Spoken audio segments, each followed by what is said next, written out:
and going to church with them. I had smaller brothers, and the one thing I remember about that trip is pounding those high-top shoes on babies and small toddlers because we wouldn't untie them enough to get them on properly. But after that, my grandparents moved into a home next to my home, and we started going to a different church where my mother was the Sunday school superintendent. She had Baptist tendencies.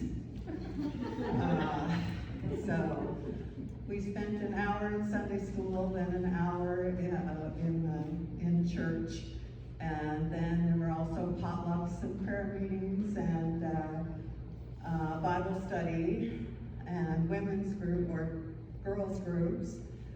She was also the 4-H leader. She raised 6 kids, and I was amazed at how she did it. You know, she made bread weekly, which I dearly miss now. She sewed a lot of our clothes. She cooked every day because we were terrible. We would make desserts, but couldn't cook a thing.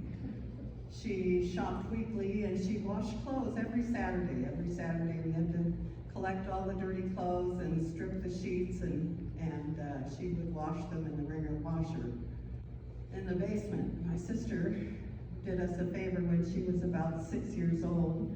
She put her wrist in the wringer washer, or in the wringer, and that was the last time we had to help with washing clothes. We had to hang a lot of them, but we didn't, and take them in, but we didn't have to wash them in that old wringer washer after that.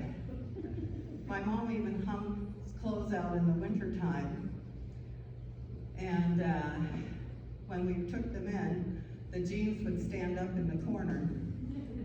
But after she got a dryer, I told her, no more hanging clothes outside in the wintertime. If you want to hang clothes outside in the wintertime because they smell so much fresher, be prepared to go take them in yourself. You have a dryer, and a dryer is the way to go. We are not going back to ancient times.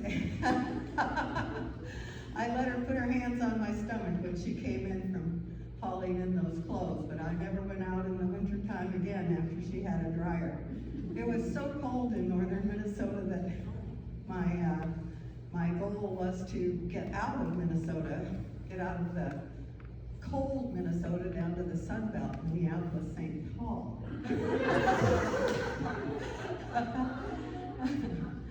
But we used to hold off drying clothes in the morning so that when we got up to go to school, we could dress in front of the dryer because it vented into the kitchen rather than outside.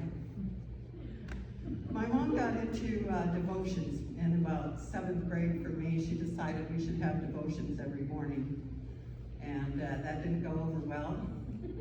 High schoolers are not in for change. She never had great success at that, but until she was off the farm, and probably when she was in her independent apartment and care center, she probably still had her Bible devotions every morning. But when you visited, 7 o'clock in the morning, she started devotions, and you were supposed to be there. There was prayer afterwards, Bible reading, and it was just expected. It didn't go over well with grandkids, and she thought it was appropriate to pour a glass of cold water on you if you wouldn't get up in the morning. And my siblings and I knew that one, and so we were up at 7 in the morning, but the grandkids didn't quite understand that one. Anyway, she was diagnosed as a schizophrenic later in life. She, I don't know how she managed so well, considering the issues she probably had that we didn't recognize. One of the things I objected to was listening to religious songs on the radio all the time on the radio, in the car. We never could listen to rock and roll unless she was gone. But in the care center, they had an Elvis afternoon, And my sister said she knew every song. So when was she listening to all of this? Anyway, I left home. I graduated, went to college down in the Sun Belt, and moved to Portland on a lark with two friends from college when I was 21. Hadn't graduated from college, but I moved to Portland. 2 years later, my 17-year-old brother committed suicide. It was traumatic for me. I cried for 10 years at the drop of a hat.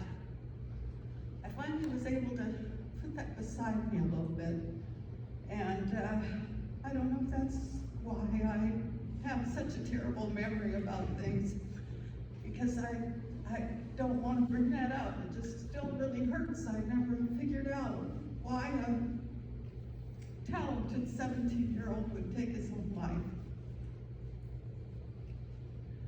The pastor at that time had met with the family for the funeral, and he said at one point, "I'm going to have to say that this young man will never go to heaven because suicide is a sin that can't be forgiven." And I told him, "I will not allow you to say that. Everyone in that church will know how horrible it is, and I just can't tolerate you saying that. If you say that, I'm going to stand up and scream." He didn't say it in the funeral. Pastor Mo gave us a sermon at one point where he indicated that suicide is not a guarantee for hell. It's not. There is a road to heaven for people who have committed suicide, possibly. It's just beyond our imagination. That's what I appreciate about this community. The comfort that you provide. I'd like to come to the Labyrinth on Friday night, but I haven't been able to yet. My mother's death seemed to have triggered some kind of grief, and it's risen to the top. I just can't sometimes get beyond thinking about it. I've always had a problem with the literal interpretation of the Bible. I never could believe the world was created in 7 days, 7 24-hour days. I thought, well, possibly 7 of God's days. That seems reasonable to me. But the one that really sticks in my craw is the wives, obey your husbands. I'm sorry, that one cannot fly with me. That one just, absolutely not. Well, the Bible was carried orally for years, recorded by men, interpreted by men, and promoted by men.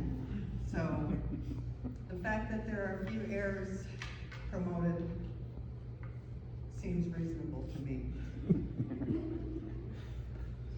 I was talking to a friend of mine's mother recently.